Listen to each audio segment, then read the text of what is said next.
Hey, and welcome back. We are ready to start. You've gotten the introduction, a little bit of overview, and now I'm going to get right into our 4 steps to growth, and we're going to jump into number 1. Our 4 steps to growth: how to let go, our wellness self-assessment of the present, our vision and dreams, and finally, how to bloom for yourself. So we're going to jump right into letting go of the past. Remember, we talked about we're going to learn how to pause to breathe.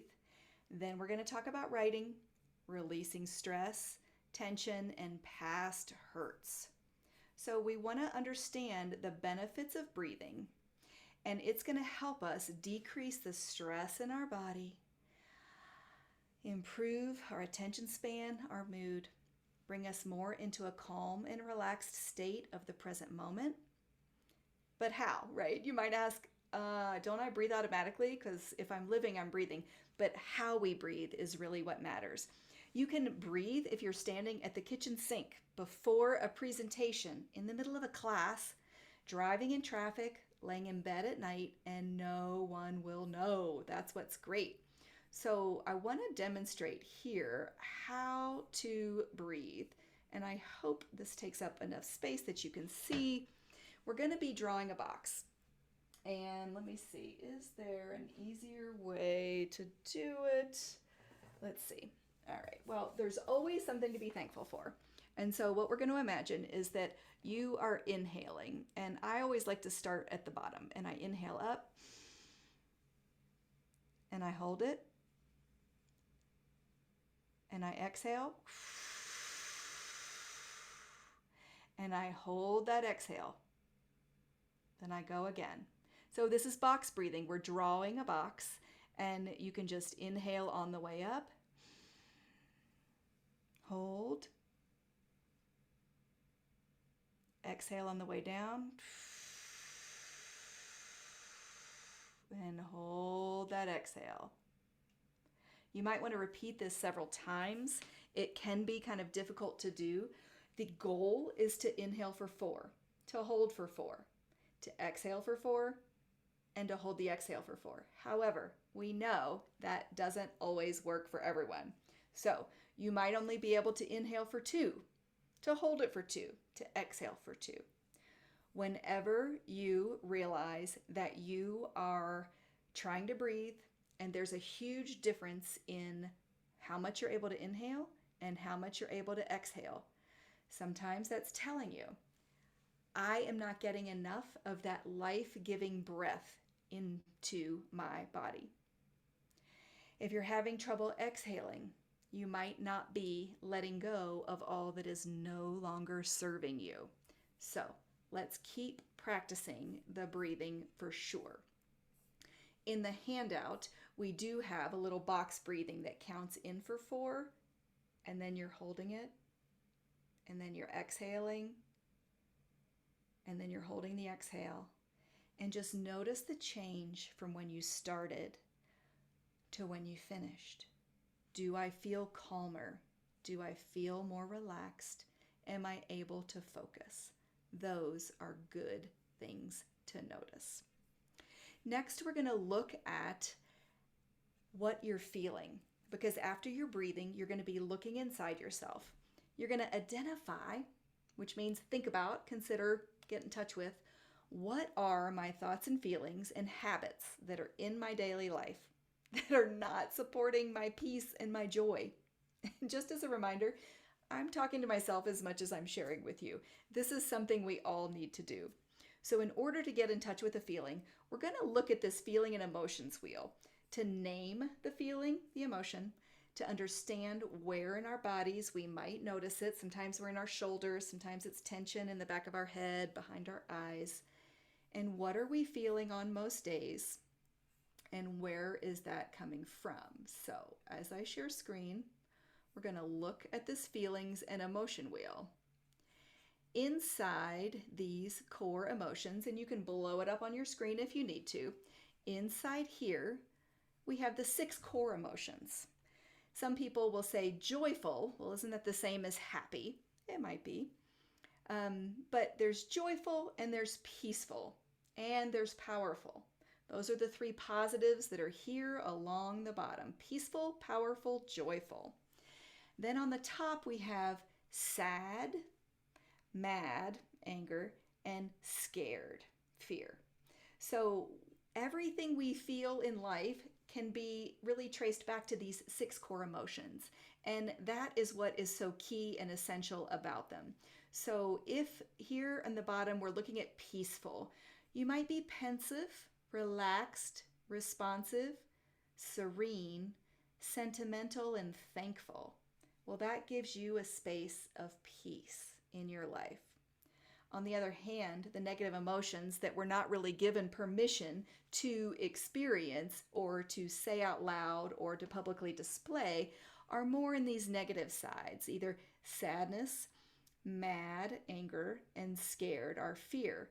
But these negative emotions are oftentimes what drive and hold us back from being able to experience the positive and the joy. So it's really important to pay attention to these negative emotions and allow ourselves to ride the wave, to push through, to say, yes, I'm allowed to feel mad, sad, or afraid.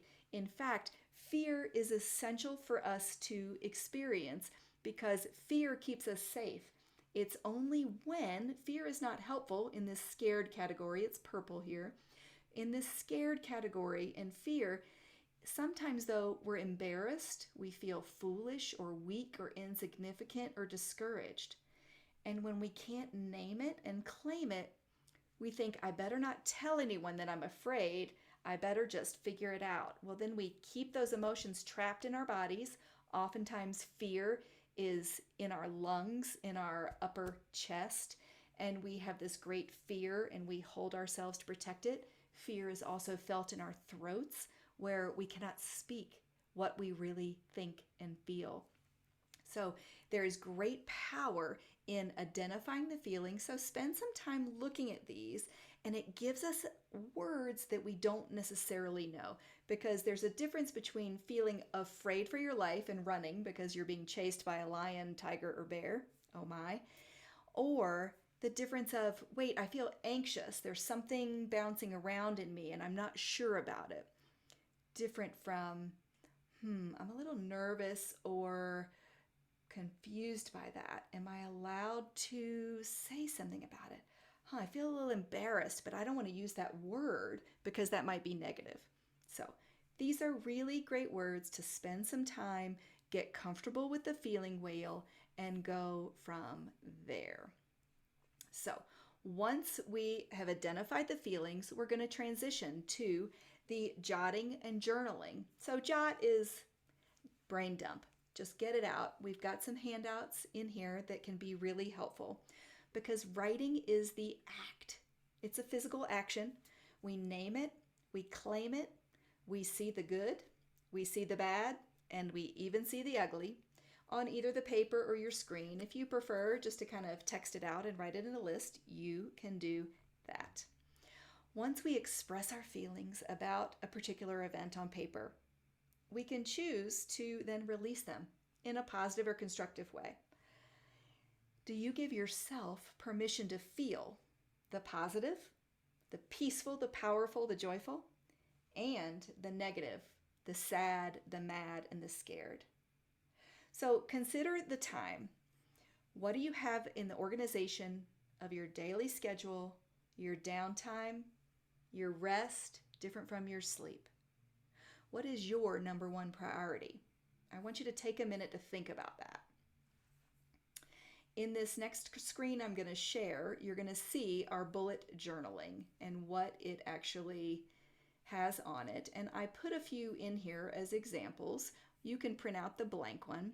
So it's bullet journaling. Again, you don't have to overthink it. You just have to say anything that comes out. I'm going to be late for my class. I am chronically late for yoga and Pilates because I'm trying to get too much done. I crave time alone. Not just the numbing time, like of vegging out with Netflix, which can be helpful for a period, but if I am using that time to rest and recharge. Do I even give myself permission to feel sad or angry or disgusted? What if I'm feeling invisible in my own home? What if it's something as simple as, I can't find my keys? What is this? Wait a minute. I'm noticing some anxiety in my body. Wait, where is that? Am I excited or am I anxious? Sometimes our brains will only really tune into the negative one of like, oh, I'm feeling anxious, this is bad. But couldn't I feel anxious about something and excited? So see if you can hold space for both of those. I get frustrated with myself when I can't concentrate, or if I get stuck on not knowing what to write. So if you can notice these patterns of discouragement or doubt, become aware of how are you talking to yourself inside. I know I'm a tough critic of myself, for sure. Recognize the negativity you hold in your mind. Identify those negative thought patterns. So if we're wanting to let go of the past, first, we noticed our breath. Next, we identified our feelings with that feelings wheel. Go back and look at those 6 core emotions, and they just give us different words and language. And then we brain dumped it all into the brain bullet journaling. So think about what would you do to consider letting go of your past. So would you write a letter to yourself? Would you journal? Would you, print out these sheets that we've included in the PDF? Maybe you'd like to light a candle, write out what you want to let go of, read it out loud to yourself, and maybe blow out the candle. Maybe you'd like to burn the notes as a symbol of letting go.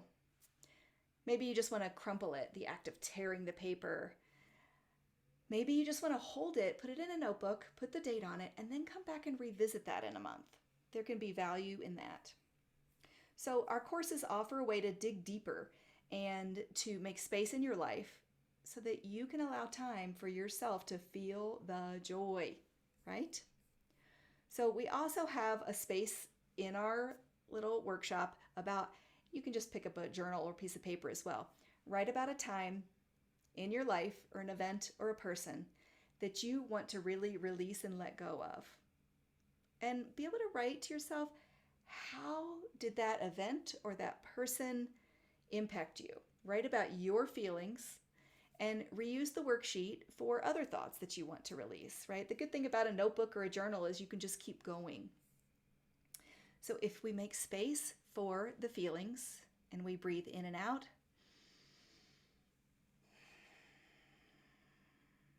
whether it's in through the nose, out through the nose, like in yoga, if it's in through the nose, out through the mouth, we can just imagine that we're breathing in all that is good, healthful, healthy for us, and then exhale these feelings, releasing them.